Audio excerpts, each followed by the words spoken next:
1 an que j'attends ce moment, où je me retrouve dans un 4x4 en fin de vie, au milieu des hauts plateaux d'Amérique du Sud. Après mon voyage en Asie, il s'est passé beaucoup de choses. L'idée de pouvoir combiner le voyage avec mon travail s'est confirmée avec le temps. J'ai enchaîné les projets pro, mais aussi perso. J'ai tourné une partie du documentaire en Islande, qui m'a appris beaucoup de choses sur le voyage et sur moi de manière générale. Mais j'ai toujours eu l'envie de ressortir mon sac à dos et de repartir pour une nouvelle aventure.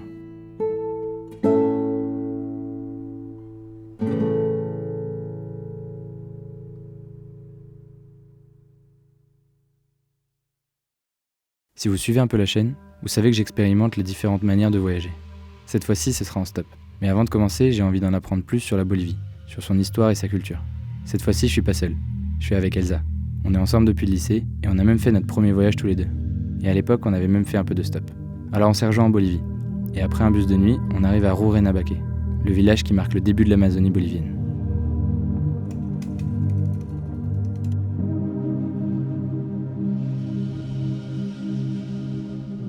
Et on pose les bagages chez Maria, une Bolivienne qui vit dans les montagnes. Et à peine arrivé, on se retrouve à l'aider à éteindre un feu qui menaçait sa maison. En ce moment, la Bolivie est touchée par une sécheresse record et de gros incendies. Et malheureusement, aucun pompier sur place pour les aider.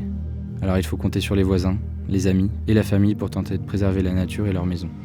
Après quelques jours, on part s'enfoncer un peu plus en Amazonie, près du fleuve Yacuma. On découvre alors notre camp et ses habitants.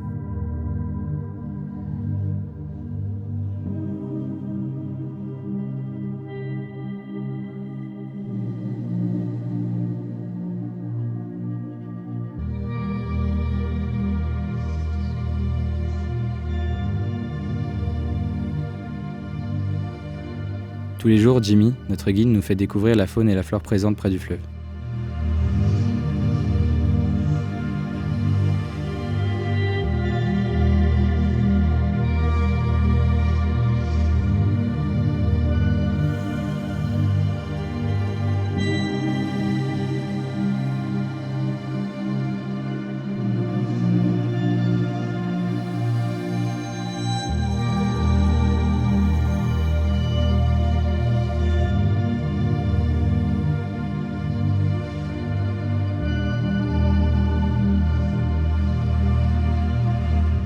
Il nous montre également les dégâts du changement climatique sur son pays, comme cet endroit qui est censé être un lac à cette période, ou cette partie de la forêt, complètement ravagée par les incendies. Il nous explique également que si on voit tant d'animaux, c'est parce que le fleuve est trop bas, et donc que la plupart des animaux doivent se rapprocher du fleuve pour boire et se nourrir.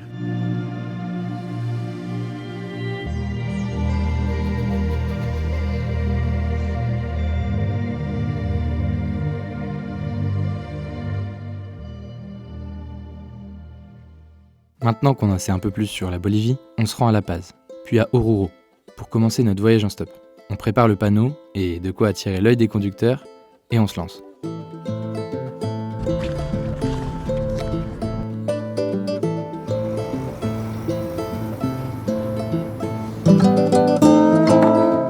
Premier problème, on voit bien qu'ici le stop n'est pas hyper fréquent. Enfin, pas pour les touristes. Les gens nous redirigent constamment vers la station de bus. Alors on change de plan. On ajoute une destination sur un deuxième panneau pour toucher plus de monde. Et on se rend à la station essence la plus proche. Et après avoir demandé à quelques voitures et camions, on tombe sur Juan, un routier bolivien qui fait la route jusqu'en Argentine et qui accepte de nous déposer à Potosí. Ça y est, on y est. Notre premier conducteur. On a le sourire aux lèvres, on discute de tout et de rien avec lui. Elsa lui donne des feuilles de coca quand il fatigue. Et il me fait même goûter. Et je vous avoue qu'à part m'anesthésier une partie de la bouche, j'ai pas senti d'effet particulier.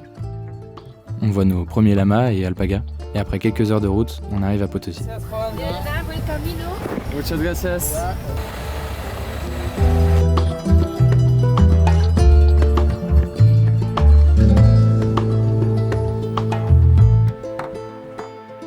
Après, on a voulu se rendre à Sucre, toujours en levant le pouce. Mais visiblement, faut encore qu'on s'entraîne sur le choix du spot. Le pronostic ? Compliqué, possible, mais on est vraiment sur la route de tous les bus, minibus et gros bus qui vont à Sucre, quoi. Ouais. Les gens, ils comprennent pas qu'on peut vouloir faire du stop, même si on leur explique qu'on veut Du coup, rencontrer des gens. Ils nous redirigent vers le Ils nous bus. redirigent toujours vers le bus.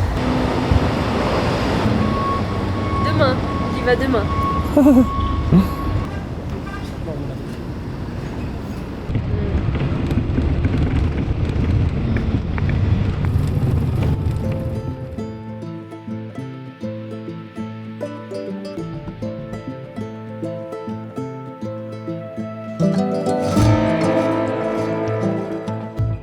Après avoir visité les environs, on laisse pas tomber le stop et on réessaie pour se rendre dans le sud du pays. Bon, encore une fois, on galère un peu à se faire comprendre, mais au bout d'un certain temps, On a trouvé. on fait alors la rencontre de Jaime, un Bolivien qui fait pas mal de routes pour son travail et qui va nous apprendre énormément de choses sur son pays, sur la politique ou la culture. Mais au moment de nous déposer, Venimos de ver esto.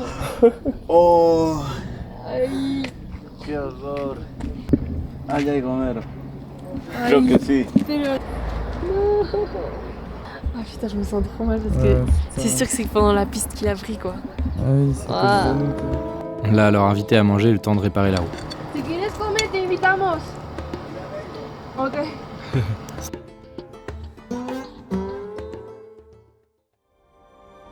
On se trouve maintenant à Tupiza, au sud de la Bolivie.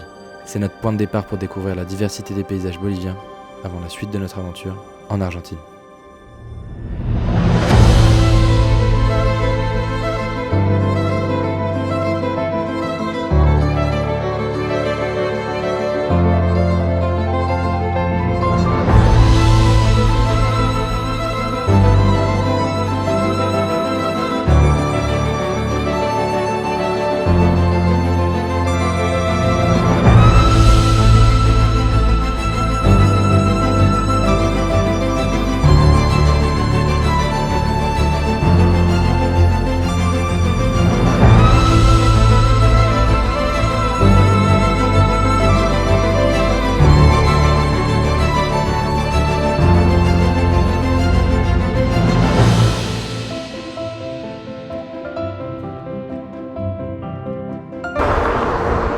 Ah, ça fait très peur.